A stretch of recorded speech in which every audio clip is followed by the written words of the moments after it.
Olá, eu sou o Fernando Rocha e esse é o Na Medida do Possível, ou quase, um não manual sobre a vida saudável. Não manual porque a gente, felizmente, não tem manual.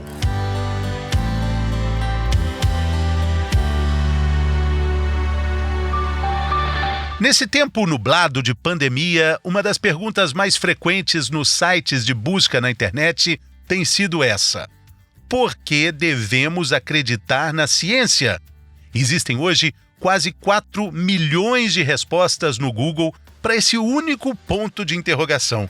Nesse episódio, quem contribui brilhantemente com mais uma resposta muito especial é o Dr. Arnaldo Lichtenstein, clínico geral e diretor técnico do Serviço de Clínica Geral do HC aqui de São Paulo. Seja bem-vindo, meu querido Dr. Arnaldo Lichtenstein. Fernando, é um prazer estar com você e com o pessoal aí de casa. Muito bacana a gente começar essa pergunta aí, né? Por que tanta dúvida, doutor? Parece tão óbvio. É óbvio, mas essa coisa é muito recente, na medicina, inclusive. Quer dizer, na década de 90, nós estamos falando 30 anos atrás, é que começou um grande movimento na medicina que teve uma ruptura do que se pensava antes e depois, que é a medicina baseada em evidências. Até lá, quer dizer, quando eu me formei, já ainda era assim, a última palavra era do médico, que dava a sua palavra final baseada na sua experiência. A partir daí, se começou a acreditar muito mais nas evidências científicas mundiais do que a experiência individual de cada médico. Então, a partir daí houve a ruptura, onde sempre a evidência científica mundial é superior a uma experiência individual do médico. E a arte da medicina está em juntar essas duas coisas. Só que muitos médicos não se adaptaram a isso e continuam falando: na minha experiência é assim, e tem a palavra final. E isso serve, inclusive, para a Covid de hoje em dia, com seus tratamentos precoces e várias coisas não referendadas pela evidência. Então, quando o médico fala minha experiência é assim, e tem a evidência mundial que não é assim, a população fica maluca. E aí vai procurar no Dr. Google, que tem as 4 milhões aí de pesquisas, para saber onde está a verdade, por onde tenho que ir. E é muito esperado que aconteça isso. Porque se a gente sempre ouve os médicos dizendo, né, que remédio e veneno estão com o mesmo potencial de cura e de morte, a informação também pode ter essa mesma dualidade, né, doutor? A diferença do remédio e do veneno é a dose. E da informação? E a informação é exatamente essa, tá? Remédio veio de droga, né? Droga veio de persa antiga de demônio. Então tá tudo ligado com esse misticismo. Então hoje em dia que a medicina é uma ciência, então as informações, mesmo que científicas, quando não bem analisadas, também pode gerar dúvida. Não é porque está publicado que um trabalho vira lei. Então a qualidade do trabalho precisa ser analisada por quem tem vivência, experiência e conhecimento disso. Então, mesmo médicos bem formados não são capazes necessariamente de discernir se um trabalho científico é de boa qualidade. Isso requer uma perícia grande, um entendimento grande.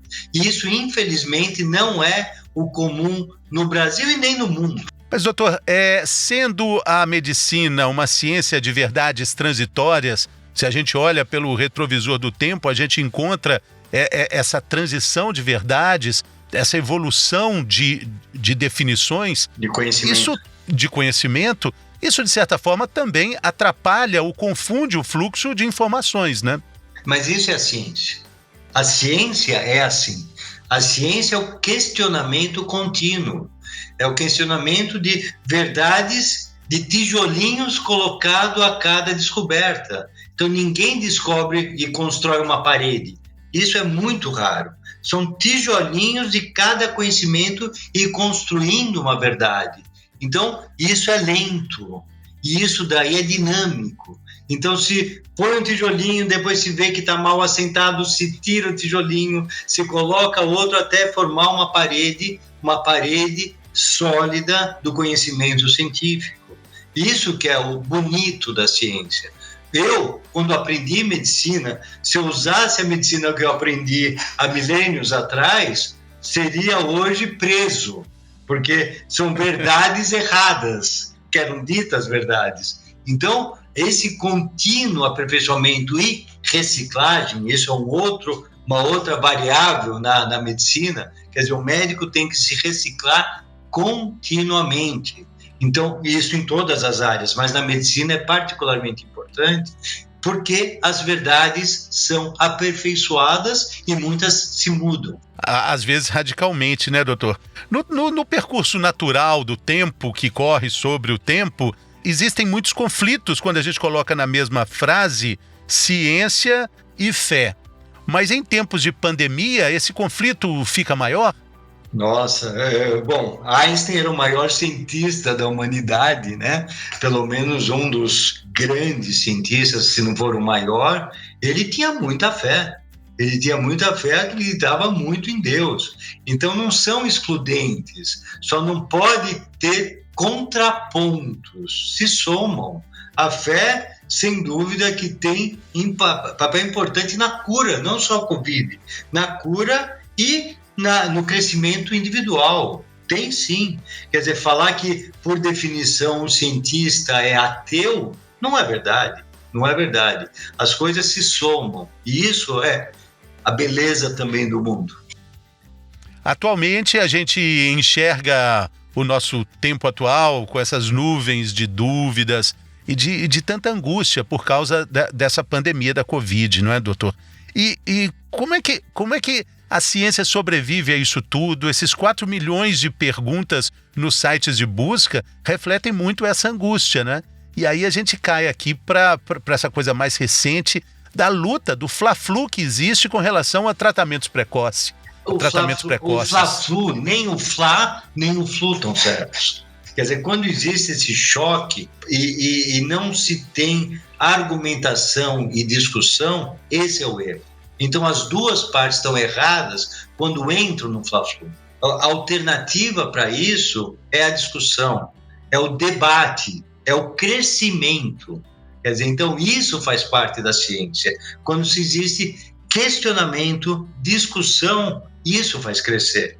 A oposição pura e simples não constrói, e isso não é ciência. Porque aí entrou, eu já coloquei na mesma frase, o senhor disse que tudo bem, fé e ciência, mas vamos colocar de novo aí mais uma pimentinha, fé, ciência e política. Aí atrapalha tudo. Por definição, ciência não tem nada a ver com política. A ciência é acima da política. E a fé também não pode. Não pode ter política aí.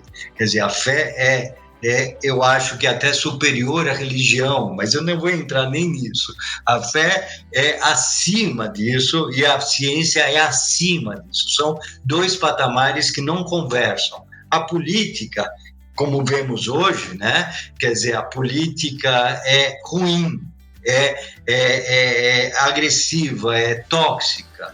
Agora, a política original, o termo político original é a conciliação de contraditórios. E essa parte boa da política, sim, tem a ver com a ciência. Quer dizer, você discutir, você ver o lado que vai e você crescer com a conversa. Mas não é isso que a gente vê em nenhum lugar do mundo, quase. Porque conotação política atrapalha na percepção que a gente tem, até mesmo quando a gente enxerga números superlativos referentes à lotação de leitos de hospital, a questão de eficiência de vacinas, diferentes origens de vacinas. A gente não enxerga como deveria enxergar essas questões que estão muito mais ligadas à nossa vida do que a gente imagina, doutor? Exatamente. São as famosas narrativas, né? Quer dizer, então sempre puxando a sardinha para sua brasa. Então, quer dizer, você pode distorcer dados com uma ciência mal feita. Então, é a mesma história, quer dizer, ciência não tem ciência flá ou ciência flu, tem ciência bem feita. Então, quando você faz uma ciência mal feita, você cai em distorção de dados, como pode ser na política mal feita, na economia mal feita, em qualquer área humana mal feita. A distorção e não simplesmente uma análise imparcial dos dados. A gente pode discutir vacina do ponto de vista da eficiência delas, da origem delas. É normal discutir vacina? É normal recusar uma vacina? Qual a opinião do senhor? É impressionante. Há 2 semanas atrás, um paciente meu me mandou um WhatsApp e perguntou: qual vacina eu tomo? Eu falei da Covid, ele falou, não, da gripe. Eu falei, o quê? Tem mais de uma vacina da gripe? Então aí eu fui ver, tem pelo menos 4 vacinas da gripe. E aí a gente nunca se atentou às outras vacinas de que marca que eram. E é isso que tem que acontecer com a vacina da Covid. Veja, nós temos uma premissa básica. Nós temos que acreditar na Anvisa. Esse órgão respeitado internacionalmente, se dá a chancela, significa funciona e é seguro. A partir daí, tomar a vacina. E aí, por quê? Porque tomar a vacina não é tomar para mim. Se eu me vacino, eu estou vacinando, fazendo um elo de proteção da coletividade. Então, o elo individual, eu, não valho muito pouco, porque eu estou dentro de uma corrente de proteção da sociedade. E se eu quebro esse elo, aí sim dá problemas para a sociedade. Ou seja, vacinação é um ato coletivo. A eficiência da vacina é um ato coletivo, não é individual, se o meu é 50%, 70% ou 90%. A coletividade vai se vacinar. O que as pessoas estão escolhendo vacina é com interesses, porque nos Estados Unidos vão aceitar minha vacina, ou ainda eu vou ter menos efeitos colaterais porque eu ouvi dizer que os efeitos colaterais são maiores nessa vacina, ou se eu não tive efeito colateral é porque não funciona a vacina. Quer dizer, tem explicação para tudo, né? Então, a ideia não é essa, é confiar na Anvisa, tomar a vacina, e isso pacientes e médicos, porque eu vejo muitos médicos indicando uma ou outra vacina, o que é um absurdo. É tomar a vacina que tem para você naquele momento e tomar a segunda dose se não for da Janssen. É importante também uma observação, eu já vi o senhor falando sobre isso, falei rapidamente aqui numa pergunta anterior, sobre a taxa de lotação dos hospitais. Não estou nem falando de UTIs, eu estou falando da ocupação do hospital de uma forma geral. O hospital, ele serve para a população, não é, doutor? Se ele está cheio, se eu precisar do hospital, talvez eu não tenha se ele estiver muito lotado. Essa também é uma percepção que escapa do senso comum quando a gente fala de uma pandemia como a que a gente atravessa. Exatamente. Quer dizer, quando se fala em mortes pela Covid, não necessariamente é mortes pelo vírus SARS-CoV-2. E se a epidemia lotou um hospital e a pessoa com infarto não teve acesso e morreu, uma pessoa que teve apendicite e não teve acesso e morreu, isso tem que ser imputado à epidemia, isso. Então, quando se fala em não lotar hospitais, é justamente para isso, para poder atender todo mundo. Isso daí lá atrás já se sabíamos que a terceira onda da epidemia seria pelas doenças não Covid represadas. E isso nós estamos vendo agora. Depois de 1 ano e meio de diminuição de atendimento das doenças comuns, nós estamos vendo muitos doentes descompensados, do seu coração, da sua diabetes, da sua pressão, do seu rastreamento de câncer, do seu promoção da saúde. Então isso tudo está represado, isso vai começar a explodir e já está começando. Esse foi um dos motivos para que o HC, nessa segunda onda da Covid, não transformasse o prédio central inteiro em Covid como fez lá atrás. Por quê? Porque os outros doentes não Covid estão muito descompensados. E a gente está vendo, essa percepção é nítida, que os doentes estão vindo mais graves para os hospitais. Sem falar da Covid, que continua. Mas, felizmente, já tem indícios bons aqui em São Paulo de que, apesar da contaminação estar sendo absurdamente alta ainda, a mortalidade está começando a diminuir.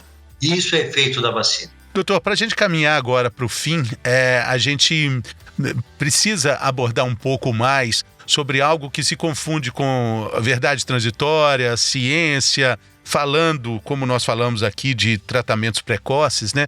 A gente não pode deixar de comentar sobre a cloroquina. Por que ela ganhou tantos holofotes? Até mesmo um outro remédio para matar piolho acaba sendo também colocado nesse pedestal de salvação. Como é que o senhor, como médico experiente, enxerga isso, vendo colegas também experientes com opiniões tão contrastantes? Então, vê lá, tudo começou com um pesquisador francês, o Didier, eu não lembro o nome dele, que ele publicou um trabalho falando da cloroquina. Foi o grande pontapé inicial. Quando vai se ver esse trabalho, é um trabalho do ponto de vista científico, aí volta que eu falei, péssimo. Número pequeno de doentes, não tinha um grupo controle, a interpretação errada de dados, quer dizer, defeitos técnicos absurdos, a ponto de que esse trabalho foi despublicado. E ele, o Didier, ele voltou atrás, se retratou e falou: não acredite nesse trabalho. Só que já tinha sido divulgado como um remédio milagroso que funciona. E isso serviu de interesse, foi direto ao ponto do que se precisava. Se precisava uma droga barata que permitisse que as pessoas não mudassem sua vida porque seriam salvas pelo remédio. Então isso juntou a fome com a vontade de comer. Foi perfeito. Uma droga barata que resolveria o problema. Só que não. Só que os trabalhos posteriores mostraram que não funciona. Então, mas se tinha uma droga que funcionava, vamos ver outras. E aí foi vendo, e qual que era o princípio básico da coisa? Por exemplo, da ivermectina. Que em laboratório, quando você pega um tubo de ensaio, o vírus, uma placa, o vírus, e põe a droga, ela mata o vírus. Mas se você colocar água sanitária, também vai matar. Se você colocar um monte de outras coisas, também vai matar. A diferença entre a observação inicial é se isso funciona em pessoas. E aí que vem a fase 1, fase 2, fase 3.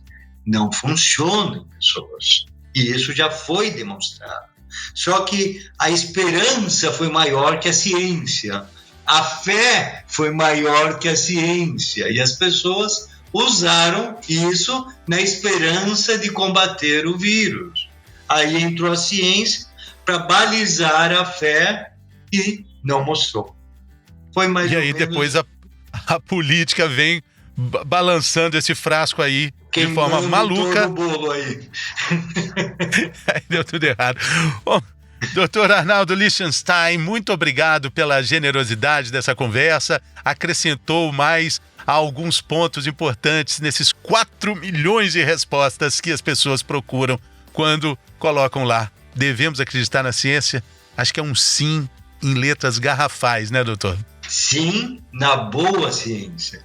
Sim, na boa ciência. E isso precisa preparo, né? Não é simplesmente um trabalho publicado como esse exemplo do inicial da cloroquina. Então, sim, a ciência é a que produziu vacinas, a ciência é que está detectando as cepas mutantes, a ciência é que vai salvar a humanidade desse vírus e os próximos que virão. Valeu, doutor. Muito obrigado. Valeu, pessoal. Até a próxima.